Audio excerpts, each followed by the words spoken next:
Además de Mónica, saludarte, la situación y el tema del colegio, lo que ha ocurrido con estas jovencitas donde han manipulado, falseado, digamos, estas fotografías las han comercializado, además está tipificado como pornografía infantil, que tengan que seguir conviviendo con el día a día escolar, con sus victimarios, la verdad que produce una sensación complicada, ¿no? Porque no pueden ser expulsados. Eso me pareció una locura, ¿no? Porque veía atentamente el reportaje. Incluso le pregunté, ¿no? a un experto que ahí aparece, ¿no? Porque claro, entiendo, resulta que ahora tampoco se puede mencionar el nombre del colegio. No. Me queda, digamos, tiene mucho sentido que no se pueda mencionar el nombre de los menores de edad, que claro, no son delincuentes, pero son infractores. Infractores. Y yo le preguntaba, oye, pero a ver, cuando la nota decía que digamos, que las víctimas tienen que convivir en el día a día con sus agresores, me parece una locura que, digamos, los propios padres de los chicos agresores, en un gesto, digamos, de buena voluntad hacia las víctimas de sus hijos, no decidan de motu propio sacarlos de colegio. Entonces yo me preguntaba, oye, si los padres no lo hacen, y además uno de los padres de la víctima decía que la madre incluso miraba mal a una de las víctimas, sí, claro. me decía, oye, le preguntaba al abogado, ¿y no puedo yo hacer público el nombre de los padres? Claro, ya suena un poquito vengativo, ¿no? O sea, no sé, Mónica, pero claro, trato de que la gente sea empática. Es muy grande, ¿no? Claro, la sensación de frustración es muy grande. La circunstancia que está viviendo cada una de estas adolescentes es gigantesca y además las va a marcar de por vida. Sí. Porque eso queda ahí, para toda la vida. En términos abiertos. La inteligencia artificial además está abriendo debates y discusiones mucho mayores en el sentido de que va a ser posible que cualquiera esté en una circunstancia de esa naturaleza, y en este caso estamos hablando de gente más vulnerable como son los chicos, ¿no? Tal cual. Pero te habla también la responsabilidad de los padres, la responsabilidad del colegio, pero los padres de los agresores se lavan las manos, hasta se molestan con las chicas, y el colegio finalmente no hace absolutamente nada. Me parece una locura, y lo que hay que ver, me parece, hay que cambiar la legislación, porque no se trata pues de condenar a los chicos que son 14 años menores de edad, pero obviamente hay que darle un respaldo a las víctimas y tratar de evitar este tema, y que sientan pues que han cometido una falta que solamente se le perdona porque son menores de edad, pero que tienen que sentir que han actuado mal, y que los padres no los quieran cambiar en empatía con las víctimas, me parece una locura. Me da ganas de decir los nombres, pero bueno, no se puede. Vamos a ver si cambiamos la ley. Usted, por favor, calladito por esta vez. Nosotros ponemos puntos. Hay que manejarla. No, manéjala. Hay que aprenderlo desde chico, además. Correcto. Vamos a poner punto final y adelante contigo, Cristian. Gracias, Mónica, por ese pase. Nosotros arrancamos sin medias tintas. Suéltame la cuñita, por favor.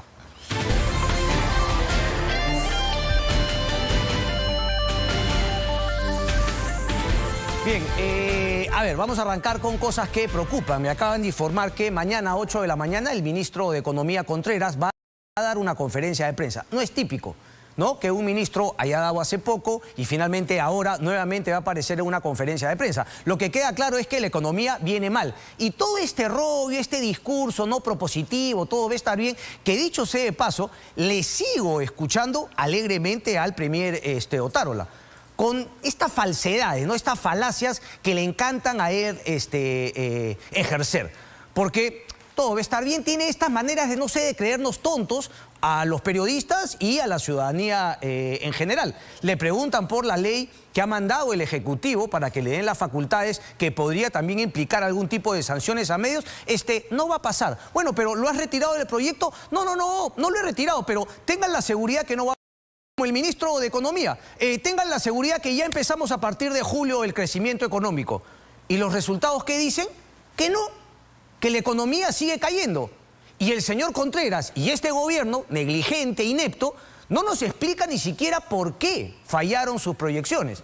Hoy en el diario Perú 21 el economista Parodi, claro, también dice, obviamente, las proyecciones pueden estar equivocadas, porque... digamos, no es un tema de hecho, que nunca se va a equivocar las proyecciones que se hacen económicamente. Pero quiere decir que en esa proyección hubo una variable que falló. Yo esperaría, por lo menos de parte del gobierno y del ministro de Economía, que nos diga exactamente cuál fue esa variable que falló. Porque si no me dice qué variable falló en su proyección, olvidémonos de creerle algo a este gobierno respecto de una proyección a futuro de la economía. No saben dónde están. Entonces, si te equivocaste, repito, reconoces el error y no solamente eso, sino detectas por qué se dio ese error de cara al futuro corregirlo y no volver a caer en él. 8 de la mañana, pero vamos a las cifras, porque claro, fue el INEI, Instituto Nacional de Estadística e Informática, fue el Banco Central de Reserva quien le jala la oreja al gobierno y le dice, oye, gobierno, ejecutivo, deja de hablar sandeces y comienza a sincerarte. Y deja de decir, me parece que Alex Contreras debe estar influenciado por el rollo de Alberto Otárola. No va a pasar nada, todo está bien. No, acá no somos timoratos, vamos a luchar contra la inseguridad, vamos a recuperar la paz para la ciudadanía. Palabras huecas, vacías. ¿Y qué has hecho al respecto? Mandar unas facultades legislativas que seguramente te vas a demorar meses el que el Congreso se las dé y para ejecutar luego las facultades que le den pasarán meses o años o no servirán absolutamente para nada. Y hoy por hoy el Ejecutivo ya tiene medidas, ya tiene las reglas.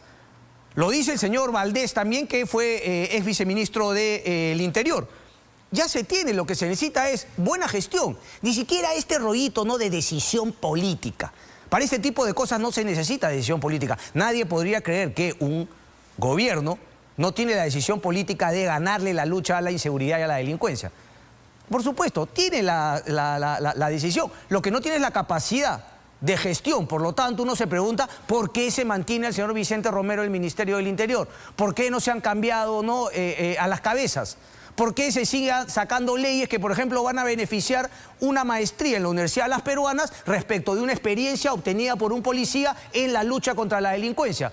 Operativos exitosos que logró van a valer menos para los ascensos que una maestría en la Universidad a las Peruanas o César Vallejo en su defecto.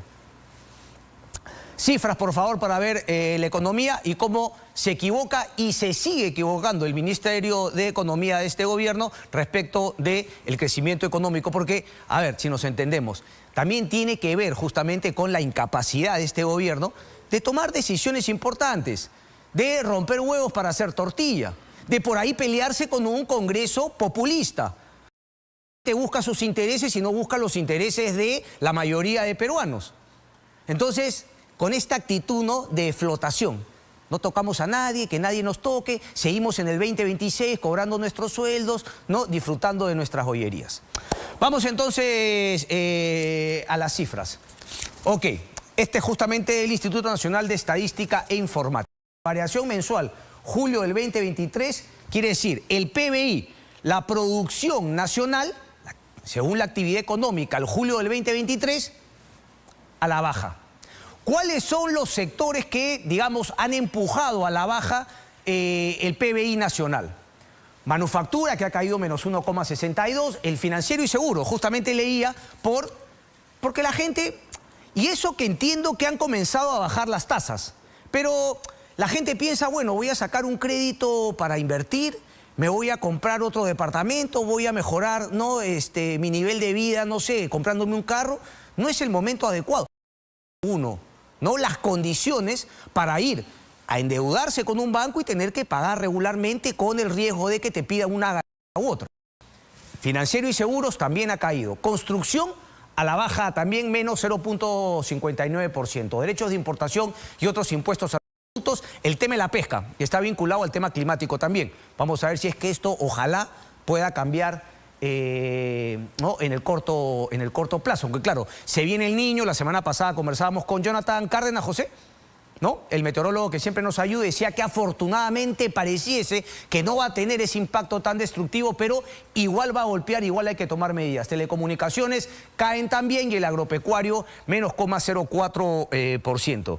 Más allá de la caída en el agropecuario, no, lo que se viene, escasez de alimentos, esto va a continuar. El tema de los limones, seguramente van a haber otros productos que van a escasear. Y claro, a partir de los otros ya empiezan a recuperarse. Esto verán que es negativo, esto es justamente en el lado positivo. Y la minería de hidrocarburos sigue dando 1,22 crecimiento. A pesar de que no tenemos nuevos proyectos. O sea, esto quizá está vinculado al, digamos, ¿no?, al valor del cobre de los minerales cuando los vendemos.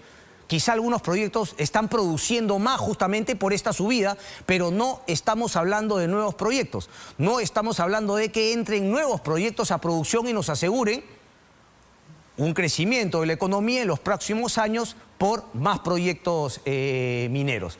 A ver, voy a pasar rapidito, ¿no? Los que están en positivo, alojamiento y restaurantes, eso es interesante, ¿no? Electricidad, gas y agua, transporte, almacenamiento, servicios prestados a empresas, comercio y otros servicios. Entonces, a la baja menos 1,29%. Y por eso yo lo decía, que el ministro de Economía nos dijo que justamente a partir de ahora venía para arriba. Se equivocó. Quiero escuchar mañana por qué, para poder creerle. Nadie quiere no creerle a su ministro de Economía cuando te tira las proyecciones que deberían también incentivar al sector privado a hacer o no una inversión. Pero si no explicas por qué te equivocaste y no dices qué fue lo que falló, difícil que te vuelvan a creer. Vamos con el otro cuadro, José. Creo que teníamos el tema de la inflación. Ah, no había otro cuadro. A ver, la economía y la mala gestión de un gobierno te lleva a impactos directos que, claro, uno los empieza a ver aquí en números, en cuadros, pero que luego tienen un impacto directo, te estoy hablando en 10, 20, 30 años. ¿Por qué? Los chicos, en sus primeros meses de nacimiento, si es que no le das a la alimentación correcta en hierro, surge el tema de la anemia. Y la anemia muchas veces es irreversible. Gente que va a tener, niños y niñas que van a tener problemas para desarrollarse en el mundo. La enseñanza, el aprendizaje, etcétera. O sea, gente de alguna manera que va a tener un hándicap por no haber cumplido con la alimentación correctamente en los primeros meses de vida. Leí un artículo interesante de la exministra Paola Bustamante y claro, mencionaba que por ahí las raciones de hierro están llegando a las familias, pero que nadie está controlando que esas raciones lleguen efectivamente a la boca de los niños. Y la anemia sigue subiendo. Vamos, muéstrame la cifra, por favor, porque la verdad resulta preocupante. ¿Lo tenemos? ¿Sí? Vamos. Vamos con eso entonces. Hemos arrancado en el 2019, ¿ok? Pero miren, finalmente, nacional, urbano y rural. Miren nuevamente cómo sigue aumentando la anemia. Lo que decíamos hace poco, ¿no? Cómo finalmente uno de los problemas más importantes ya no es la pobreza rural, sino termina siendo la pobreza urbana.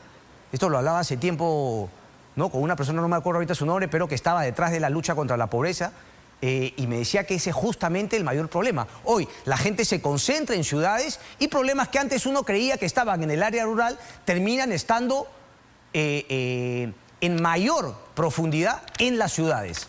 51,5 al 2022, subió de 48,7 en el área rural.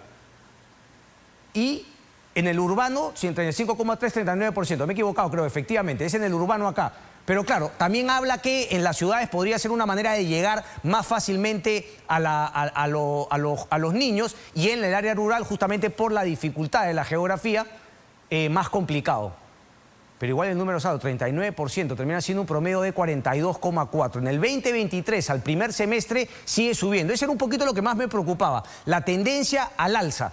Y no ves visos de que esto se pueda corregir. Miren los resultados que leía, infancias condenadas. Recordemos que, dice el artículo del Comercio, el editorial del día viernes, recordemos que, según la Organización Mundial de la Salud, cuando la prevalencia nacional o local de anemia es mayor que el 40%, ya estamos acá. Solamente la urbana es menor al 40%. La general, la global, el promedio es 42,4, 51,5 y este global que nos interesa, 43,6. Es decir, estamos por encima del 40%. Ya pasa a ser considerado un problema de salud pública severo. Eso es exactamente lo que nos viene ocurriendo. Y después, cuando analizamos el desagregado, vemos que en Puno, Ucayali, Huancavelica, Loreto y Madre de Dios, la anemia alcanza hasta 6 de cada 10 niños. Y termina el editorial. Los niños anémicos tendrán problemas en su aprendizaje que les restarán posibilidades económicas a lo largo de su vida. Una especie de condena desde la infancia que, sin embargo, no parece haber despertado un sentido de urgencia ni en nuestra clase política ni en nuestra sociedad. Y luego el artículo continúa con, finalmente, cómo han venido fallando distintos programas sociales. Claro, uno lo ve finalmente como un tema futuro, ¿no? Pero no hay vuelta atrás. Y hay que decirlo también, yo fui bastante crítico de el segundo gobierno de Alan García Pérez, porque claro, los números eran bullantes, pero yo siempre hablaba, oye, falta el tema de las reformas institucionales. Había plata, había obra, obras de infraestructura, mega obras, con corrupción también ya lo sabemos, pero si en un momento bajó el tema de la anemia fue en ese gobierno. Entonces, independientemente de las críticas de por qué no te gusta, es finalmente cómo se logró bajar la anemia a esos índices en el gobierno de Alan García hasta el 2011 y finalmente qué se hizo para replicarlo y volver a bajar estos números que me parecen preocupantes. Teníamos algunos... Sí, muéstramelos, por favor.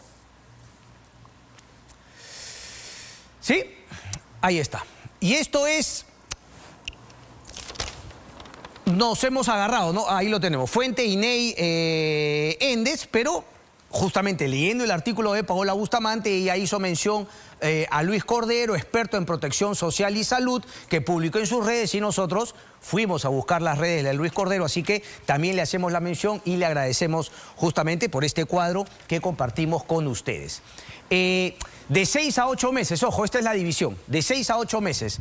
Miren cómo ha ido la tendencia hacia arriba, ¿no? 2018, 57,4, sube 58,2, aquí prácticamente lo mismo, aquí sí baja, y a partir de acá, 59,9, y la tendencia en el 2023, 62,4. Repito, recuerden que es 40%. Más allá de 40%, ya es un problema de salud pública severa, según la Organización Mundial de la Salud, la OMS. Y cuando nos vamos de 9 a 11 meses, pues ahí está la figura. Miren cómo ha subido. 2022, 65 y aquí en el primer semestre hay una caída de 63. ¿Ok? Pero si nos vamos al global, ¿no? De los niños. El global primero, el inicial de qué edad era, José? No sé si puedes regresar un ratito. De 6 a 36, que es igualito, digamos, ¿no? Las edades en que tenemos que proyectarnos, igual sigue siendo la baja. Aquí, afortunadamente, de 9 a 11 tenemos una caída en los índices de anemia. Pero en el global, de 0 a 36, la cosa sigue finalmente al alza, la anemia sigue aumentando. Repito, esto a la gente no le da mucha pelota, pero es fundamental, es fundamental. En fin, vamos a tocar el tema de la Junta Nacional de Justicia.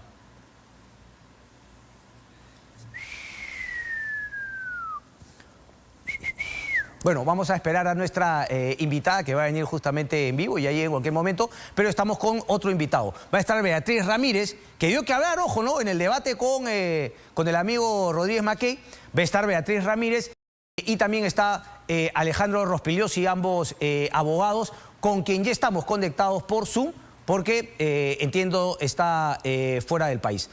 Alejandro, muy buenas noches. Buenas noches, ¿cómo estás, Cristian? ¿Cómo estás, Alejandro? A ver, tus primeras impresiones respecto de toda esta pelea que se ha armado entre la Junta Nacional de Justicia, el Congreso y obviamente, digamos, todas las personas alrededor que tienen una opinión u otra. Lo primero, creo que me parece importante definirlo. ¿Te queda claro que el Congreso de la República, por la Constitución, tiene, digamos, ¿no? El derecho, si se quiere, de poder investigar y eventualmente sancionar? ¿Lo manda así la Constitución? ¿Es una potestad del Congreso de la República?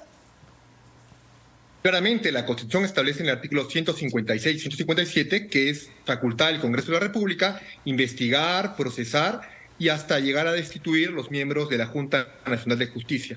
¿Hay antecedentes en la práctica parlamentaria? Claro que sí. El caso de Efraín Anaya en el 2013, el caso de los Consejo Nacional de la Magistratura por el presidente Vizcarra, en el caso Cuellos Blancos. Así que ese es un tema fuera de discusión. Correcto. Ahora, en el tema de la proporcionalidad y la razonabilidad, lo que conocemos hasta el momento, nos queda claro que está en las potestades del Congreso hacer justamente esta investigación. A priori, ¿te parecería que hay una falta grave como que pueda meritar la remoción de los 7 miembros de la Junta Nacional de Justicia, Alejandro? En una democracia, Cristian, ningún funcionario público está exento de control. Control por el propio Estado, por los medios de comunicación, por una prensa libre y por los ciudadanos. Que la investigación concluya y veremos si hay o no una falta grave. A priori, en el supuesto que se confirmase que la Junta Nacional de Justicia ha estado presionando o no al presidente de la Corte Suprema para que la Sala Plena de la Corte Suprema emita un comunicado a favor de la ex fiscal de la Nación, Zoraida Ábalos, eso se comprueba, claro que sería una falta grave. Y es un argumento suficiente para investigar. Ok, pero Alejandro, ahí justamente, digamos, el llamado a haber eliminado ese indicio, esa sospecha, pues nos habríamos evitado este tema, por lo menos en esa de la que tú dices sería quizá la falta más grave, si es que se da el señor Javier Arévalo. ¿No te parece que él pudo haber sido más claro cuando le preguntaron a algunos medios de comunicación, señor, ¿ha recibido alguna presión o no? Y él respondió, a mí nadie me presiona, cuando pudo haber dicho, a mí nadie me presiona y la Junta Nacional de Justicia tampoco lo ha hecho y nadie me ha llamado a presionar. Absolutamente de acuerdo. Pero si el presidente de la Corte Suprema no ha sido contundente en aclarar esto, vamos, vale la pena investigar y no causar tanta zozobra, ¿no? Además, no basta con su palabra solamente, habrá que ver el registro de llamadas de ingreso y de salida de los miembros de la Junta Nacional de Justicia con el presidente de la Corte Suprema. Así que, ¿vale la pena investigar? Claro que sí. ¿Cuál es? Claro, ¿cuál es el temor en investigar? Pero, digamos, ¿te parece que amerita que estén los 7 en un proceso sumarísimo? ¿Se pudo, y te pregunto acá, ¿se pudo haber hecho de otra manera sin necesidad de abrir un proceso sumario a los 7 miembros de la Junta Nacional de Justicia? 14 días para investigar. ¿No te parece que por ahí también, digamos, el Congreso falla, que muestra finalmente que, claro, si es una investigación que se va a ceñir al debido proceso, a la proporcionalidad, a la razonabilidad, pero cuando uno ve la manera como se presenta la moción y cuando luego dice de manera sumarísima, uno podría pensar que, digamos, el desenlace está ya decidido? Yo creo que es razonable que el plazo de investigación se amplíe y el Congreso no debe ser terco a esta decisión. Ahora bien, yo no creo que se trate de una lucha de caviares con anticaviares. Yo no estoy en ninguna de esas dos posturas. Es de público conocimiento mi defensa a la institución del Congreso y mi crítica de los 130 congresistas. Hay muchos de ellos que no tienen la idoneidad para el cargo, empezando por el señor Soto y otros. Sí, lo ha sido claro y tengo varias columnas tuyas al respecto. Así es, yo no defiendo lo indefendible, eso está claro, pero los pecados de muchos congresistas y sus delitos nada tiene que ver con tapar las infracciones que podría o no haber cometido los funcionarios públicos de otra institución. Vamos a ver. Todos los días la Junta Nacional de Justicia evalúa a los magistrados cuando tienen una falta a la debida motivación. Cuando liberan a un violador, liberan a un delincuente, no se trata que el juez actúe en autonomía. No, señor, la autonomía no es autarquía. La autonomía no es arbitrariedad.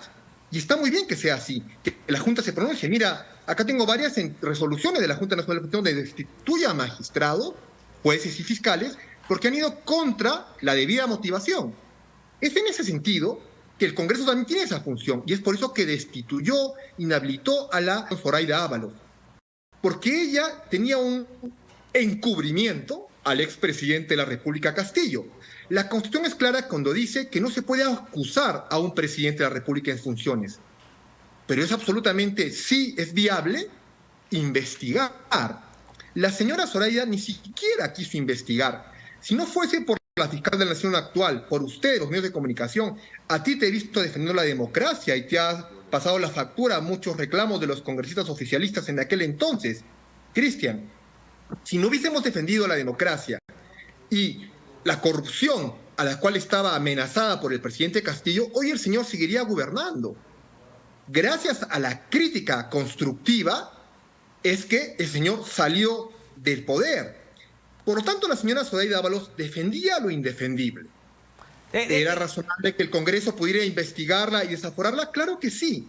¿Qué tenía que hacer los funcionarios públicos de la Junta Nacional de Justicia, que de acuerdo a su ley orgánica tienen que ser imparciales, emitiendo un comunicado pidiendo al Congreso que reflexione? La Junta tiene que ser imparcial. Hay más de 10.000 jueces y fiscales en el Perú.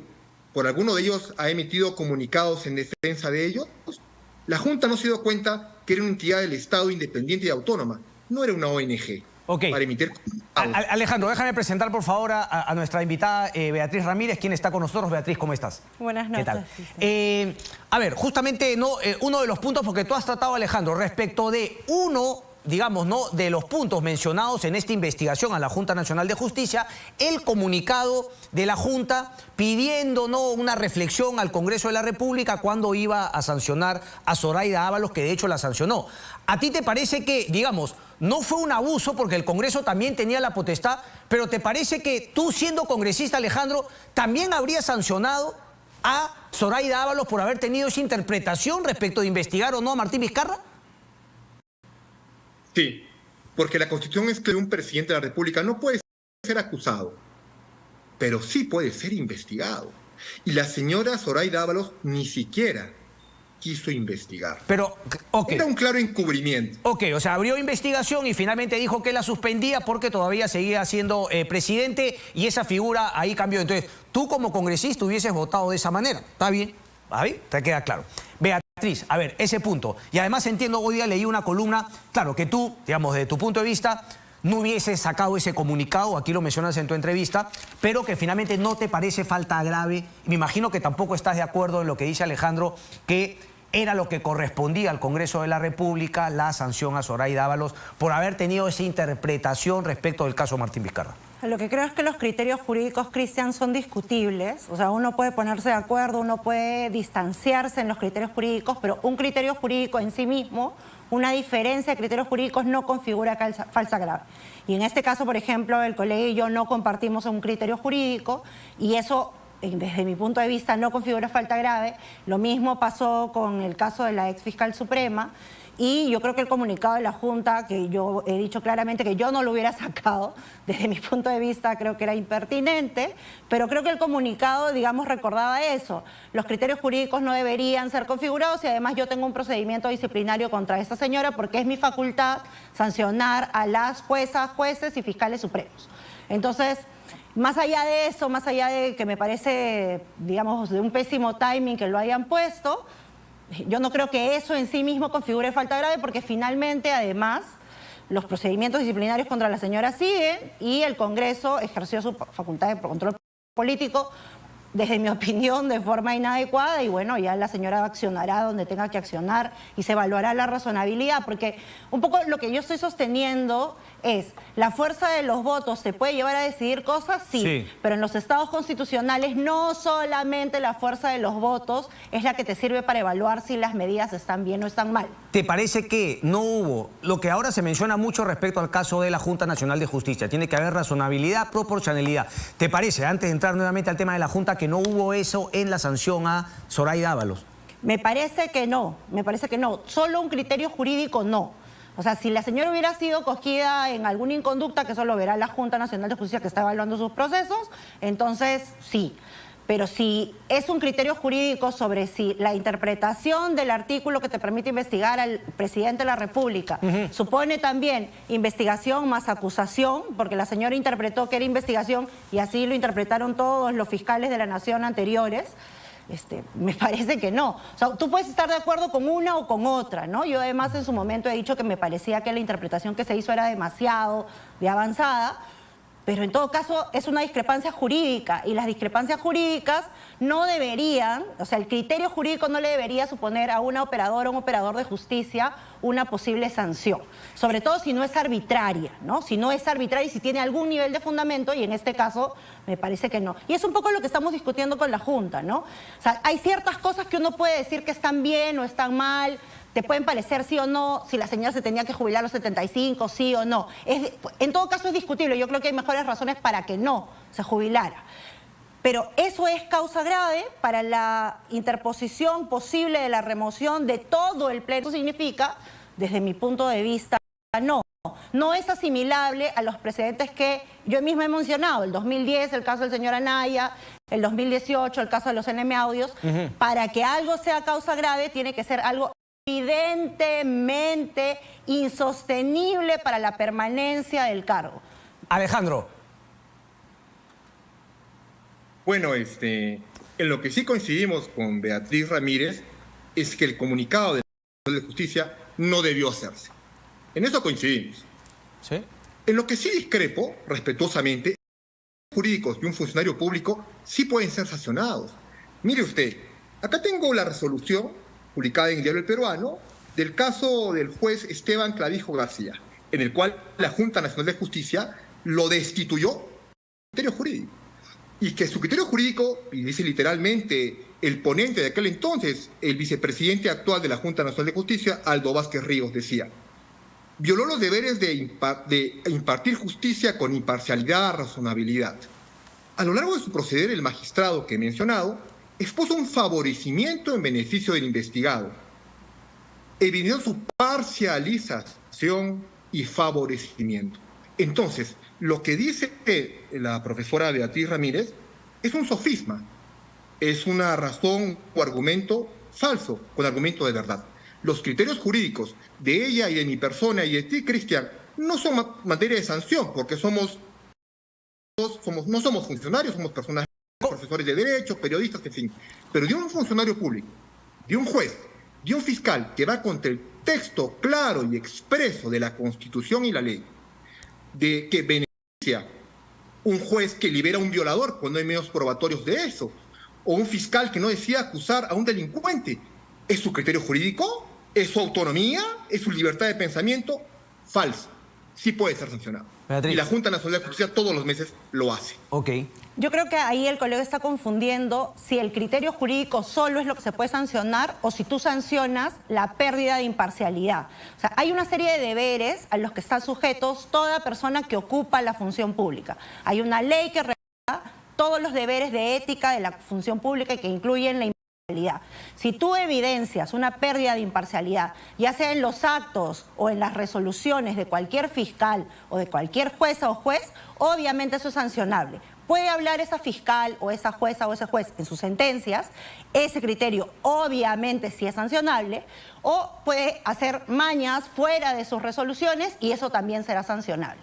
Pero solamente la interpretación, el tomar posición entre dos posiciones que sean razonables, entre una u otra, eso es sancionable. Es decir, el escoger entre dos interpretaciones plausibles de una norma, escoger una, eso puede configurar falta grave porque Pero hoy ¿qué día... me está diciendo? Que para que se haya dado el caso, ¿no? Que menciona Alejandro, tendrían que haber habido otras pruebas de una cierta parcialización de Zoraida Ábalos a Martín Vizcarra. Exactamente. Tendríamos que romper, digamos, el deber de parcialidad que tenía. O, por ejemplo, acá, en este caso, ¿por qué este caso había que jubilar a los 75 años? No tenían ninguna razón objetiva quienes así decidieron para respaldar que no cesaba a los 75 años. Yo creo que sí hay razones. Lo podemos discutir, una persona puede no estar de acuerdo, pero yo creo que hay razones para señalar que a los 75 años no debe haber cese automático.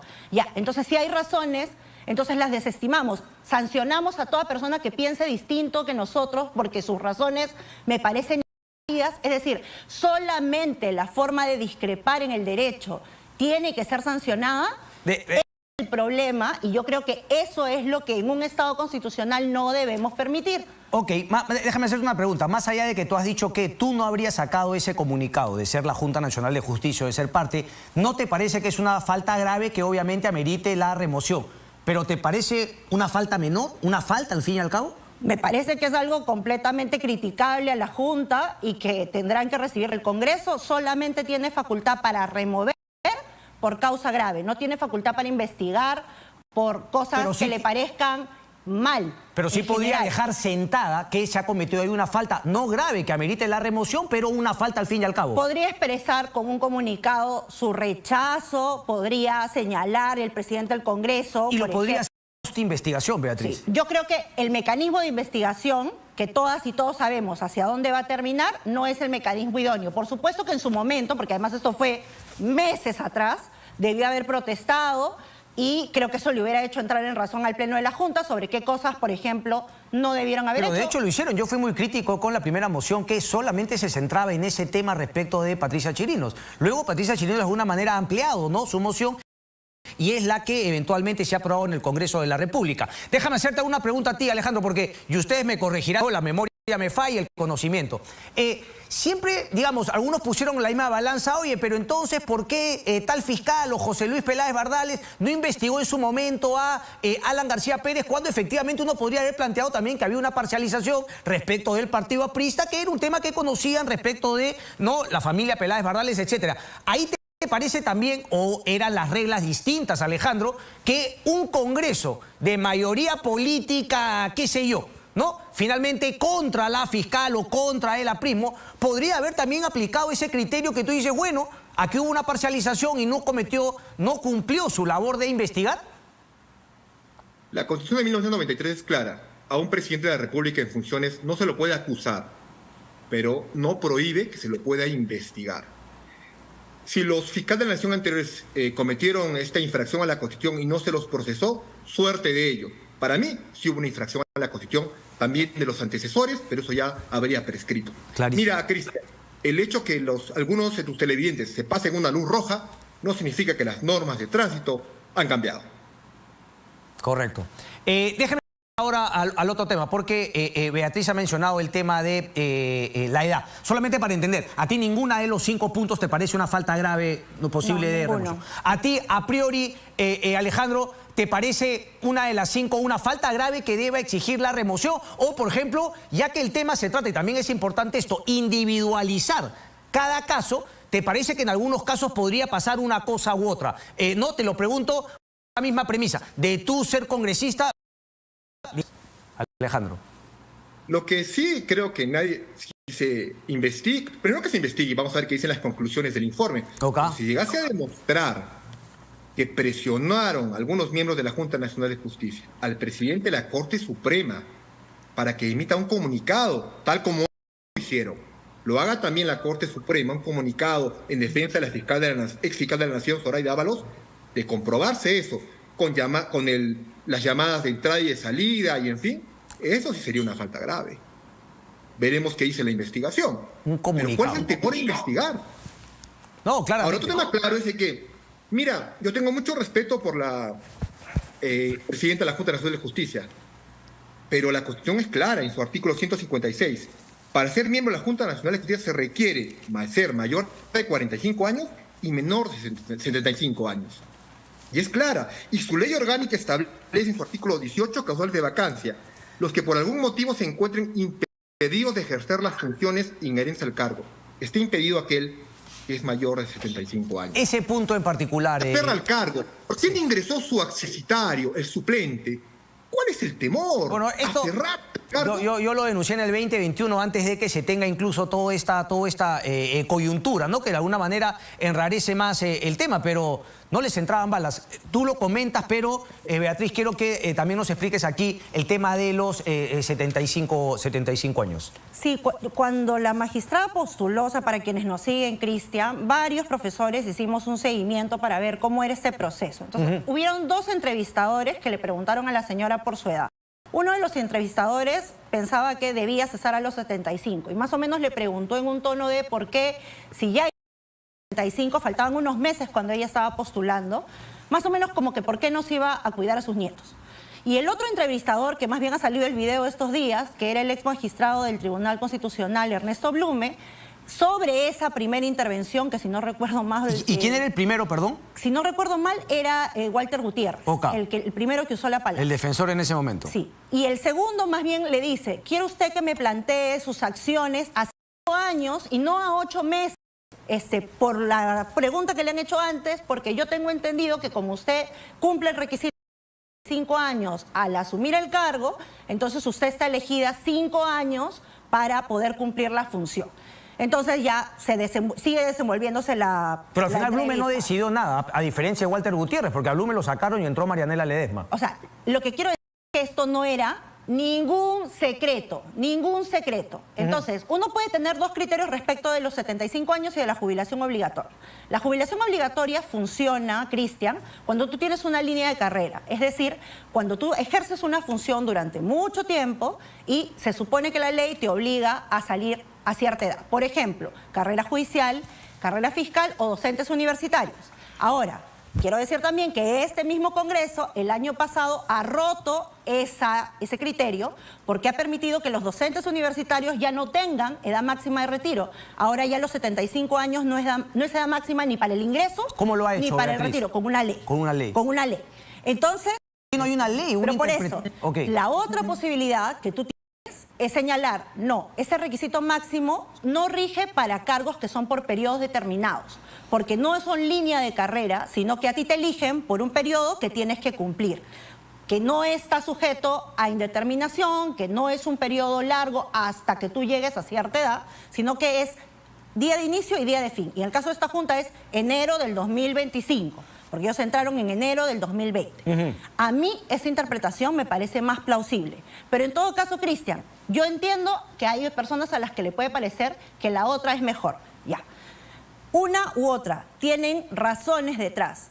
Esa discrepancia de criterio entre una y otra. La Junta asumió que en los 75 se miden al inicio y es por 5 para cargos que son de elección corta. Y otros creen que es 75 siempre. Y yo solamente voy a decir que esto de la falta grave y el cese por edad se aplica también, por ejemplo, para otros órganos. Y en la ley orgánica de otros órganos como, por ejemplo, la Contraloría, ahí sí te dice, cesas por edad. En la ley orgánica que el Congreso hizo para la Junta Nacional de Justicia, no dice específicamente el cese por edad. Entonces uno podría interpretar, bueno, la legislación no lo puso específicamente como si lo las leyes orgánicas, que se cesa automáticamente a pesar de que lo son cargos específicos por edad. Entonces, ¿pero por qué no se puso entonces ser elegido antes de los 75? Queda claro que ser, y además, obviamente se hacía un paralelo con las otras carreras públicas. O sea, no hay magia, ¿verdad? O sea, no quiero que Beatriz, perdón interrumpirte, pero yo no quiero pensar cuál sería la reacción tuya, por ejemplo, si hubiese sido otro personaje. ¿Cómo fue? A Patrón nunca lo aceptaron a pesar que había ganado. No me acuerdo cómo se llamaba el otro, que también tenía una posición y que finalmente también había salido en el puntaje y se hizo una campaña en medios que finalmente lo dejó fuera de la Junta Nacional de Justicia. Mira, lo más gracioso es que si la magistrada hubiera salido, el siguiente accesitario probablemente no le hubiera un montón, es un profesor de una facultad de Derecho en la que yo enseño, con el que había un montón de aspavientos, Beatriz, porque es recontra progresista. Que lo nombren, pero evitemos señora salga de la Junta y que nombren al otro. Ok, pero esa diferencia de criterio, Cristian, esa diferencia de criterio, esa en sí misma es causa grave. O sea, yo puedo entender que las personas divergan de uno u otro, o sea, que tengan una divergencia de criterios, es decir, que haya diversos criterios, ya. Está bien, concedemos eso. Yo no creo que sea irrazonable quienes creen que 75 es una edad que se tiene que interpretar de salida. Ya, yo creo en la otra posición, me parece que es más razonable, pero en todo caso concedo lo otro. Ya, esa diferencia de criterios, de cantarte por uno o por otra, eso va a ser causa grave para la remoción de todo el pleno de la Junta. No, yo creo que no. ¿Tú, Alejandro? Bueno, lo dirán las investigaciones, pero tampoco podemos hacer malabarismo intelectual. Y tú lo has dicho claramente, ¿no? O sea, dice que no pueden ser miembros de la Junta quienes son mayores de 5 años. Y punto. Yo no creo que la Junta hubiese interpretado de esa manera si hubiese sido otro. Dale, perdón. No son vinculantes, ¿no? Correcto. Ahora, quiero entrar a otro tema, porque me parece injustamente, Beatriz, ¿no? A ti te porque, bueno, parte del debate ese respecto de que el Congreso tenía poca aprobación. Reinterprétame eso, por favor, o a eso te referías. Un Congreso que tiene poca aprobación no tiene legitimidad, pero al mismo tiempo, Alejandro, y tú lo comentabas, con un Congreso de la República en el cual nadie confía. Y no es que no confíes, no te gusta tal o cual posición política, sino porque estamos hablando de delitos y estamos hablando de que ellos no cumplen con fiscalizar a los otros congresistas. Hay congresistas que deberían haber sido desaforados e incluso por ahí algunos deberían ya estar presos. Entonces, ¿cómo hacemos con esa situación, Alejandro? O sea, un Congreso que efectivamente se le tiene que reconocer la potestad que la Constitución le da, pero al mismo tiempo otras potestades que la Constitución le da no las ejecuta porque simplemente hace de otorongo, no come otorongo y entre ellos se protegen. ¿Cómo armonizamos esas dos posturas? Alejandro y luego Beatriz, por favor. Bueno, coincido contigo en eso, ¿no? En el check and balance of the power, pesos y contrapesos en balance del poder. Hay congresistas que no tienen la idoneidad para el cargo, han cometido serios delitos, pero para eso tenemos la fiscal de la Nación, para que presente las denuncias a su Comisión de Acusaciones Constitucionales, para que se ponga a trabajar. Y si hay encubrimiento, para esto la prensa libre como como tu programa, hay muchos periodistas más que fiscalizan y reclaman, o los profesores de Derecho, como lo hace muy bien Beatriz Ramírez. Necesitamos una ciudadanía y prensa vigilante ante esto, es verdad. Pero eso no significa que porque hay algunos impresentables en el Parlamento, podamos tolerar violaciones a la Constitución, a la ley. ¿Podría ser más activa, vamos a decirlo así, la fiscal de la Nación con los congresistas a los cuales, a ver, hay infragantis, mochasueldo? El caso de la congresista Jontay es un caso, la verdad, que está el caso armadito con declaraciones, grabaciones, etcétera. Es decir, ¿podría ser la fiscal más activa y no lo está haciendo tampoco Alejandro? Y uno podría plantear, bajo esa figura, podríamos tener el criterio, según tus propias palabras, de que la fiscal de la Nación no está cumpliendo su trabajo y tiene una parcialización con el Congreso de la República.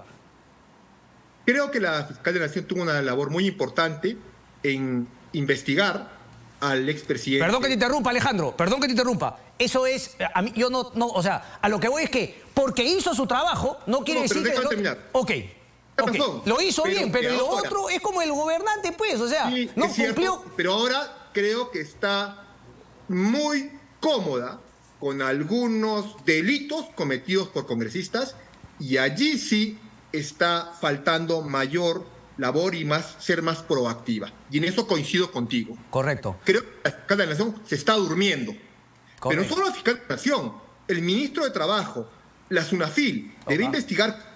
Puede ser que congresistas recorten el sueldo a sus trabajadores. ¿Hay ministro de Trabajo en el Perú? ¿Hay SUNAFIL? ¿Dónde está? El Contralor General de la República, ¿dónde está? ¿Está en campaña para su reelección en unos meses más? Es lo que debe funcionar. Los problemas de la democracia se solucionan en democracia.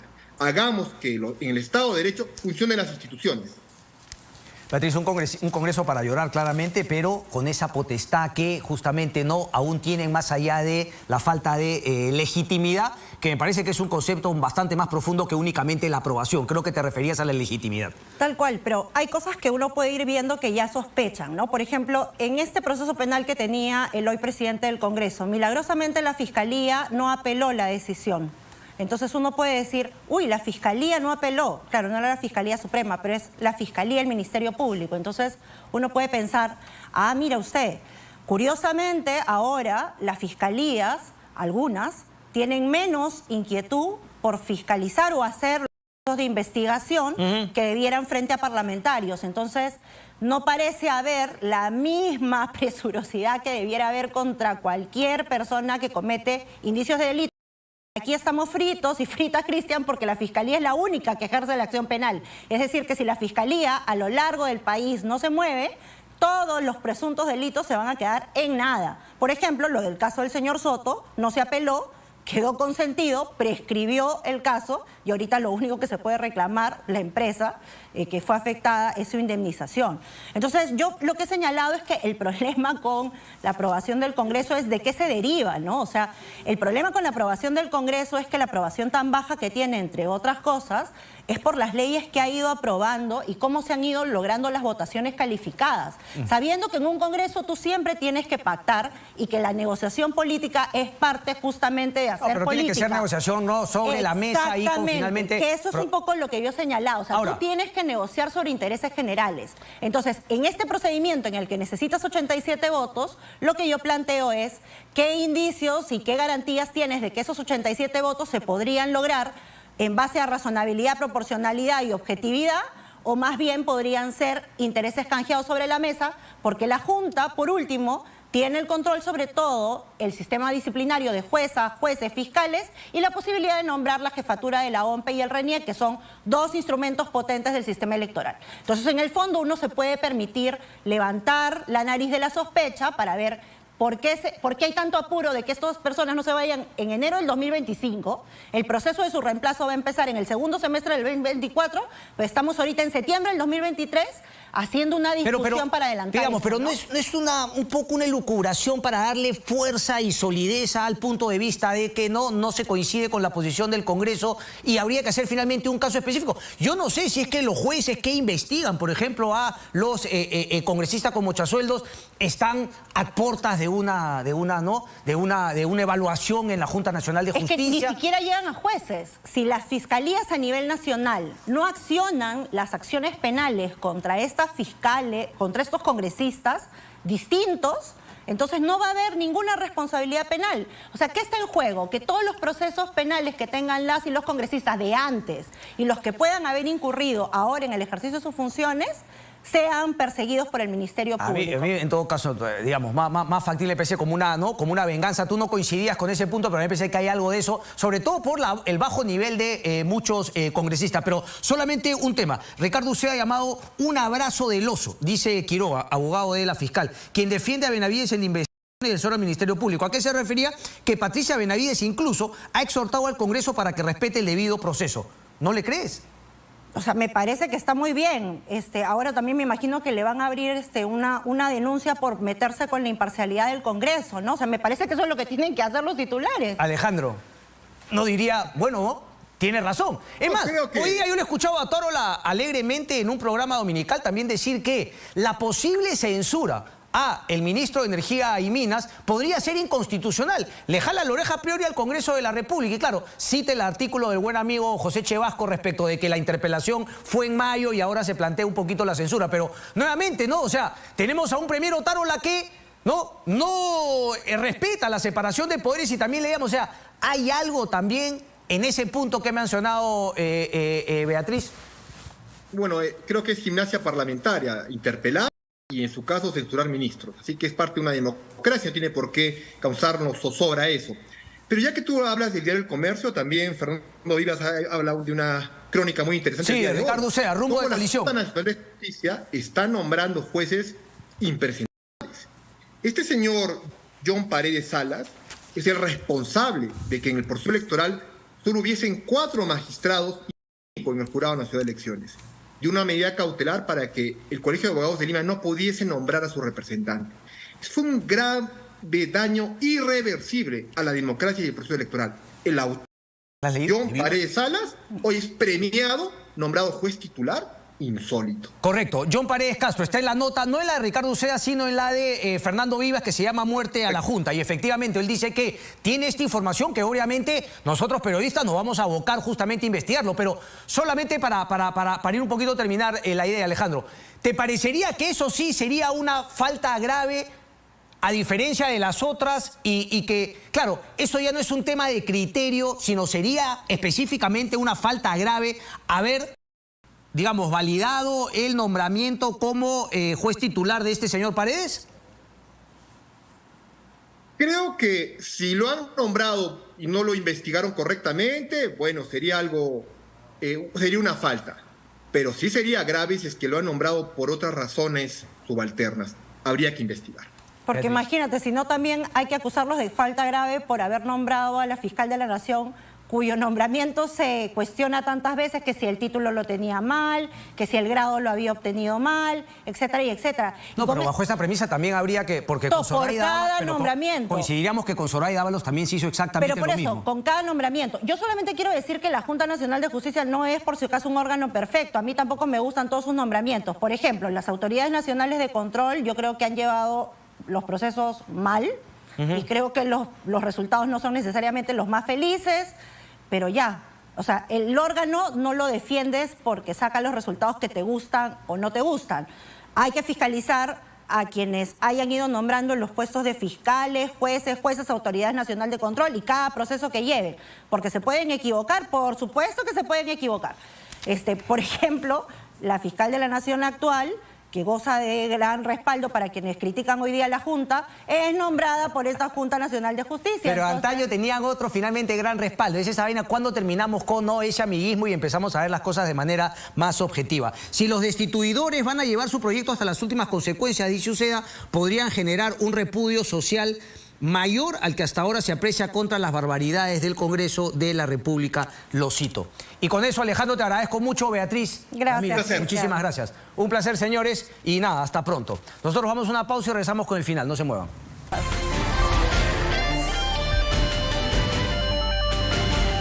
En este momento Bien, llegamos al final de Semillas Tintas, conmigo hasta el día martes, pero nos enlazamos con Alan y con todos los amigos de Latina Deportes. Digamos, no, al final se nos aguó no, ese posible empate, pero se vienen las próximas fechas, Alan, y hay que estar positivo, hermano, no hay otra. Yo te quería invitar el pollito a la brasa, pero bueno, así es el fútbol. Así es el fútbol. Estoy esperando la parte pecho. ¿Tú qué parte del pollo come usted, Cristian? ¿Qué parte del pollo come usted? Todo, me da igual. Bueno, yo soy pecho. A mí dame pecho siempre. Siempre. Ay, creo que tiene más carne, es sequito, pero es más rico. Está bien, doctor. A ver, Escucha. punto de 6. ¿Te ha gustado los planteamientos de Juan Reynoso en estos dos partidos? Mira. A ver, en ese me parece que tuvo que hacer cuando le meten esos 3 cambios, no, Brasil, y le meten a ese Martinelli, que fue finalmente el que desbordó 3-4 veces por la izquierda hasta que generó el centro. Me parece que ahí debió meter algo para contener a esos 3 que entraban fresquitos. Creo que lo de Ruiz Díaz había sido antes. Pero después que le echen la culpa a Ruiz Díaz, que no fue el cabezazo ya, a Ruiz Díaz lo tienen pescuñado, le dan. A alguien hay que llevar a la Plaza San Martín a hacerlo como piñata, ¿no? Siempre. Esa es clásica, bueno, ¿no? Cuéntame, Alan, ¿cuáles son los próximos 2 partidos? Perú va a jugar el 12 de octubre en Santiago frente a Chile y el 17 acá en Lima, 9 de la noche con Argentina. 2 partidos durísimos. Correcto. Y luego en noviembre tenemos Bolivia en La Paz y luego tenemos Venezuela en Lima. Bueno, Alan, se puso picante ayer, no hubo goles, pero ahí los entrenadores, ¿no? Le metieron la cuota que no tuvo el partido, ¿no? Sí, Se pusieron como te gusta. ¿Hace cuánto tiempo que no pechas? ¿Ah? No, yo soy un tipo pacífico, ya estoy controlando la ira, así que no tengo ni un problema. Es verdad, sí, porque si no, olvídate, ¿no? No, sí. Listo. Desde esa última vez que estuvimos en la radio. ¿Te acuerdas?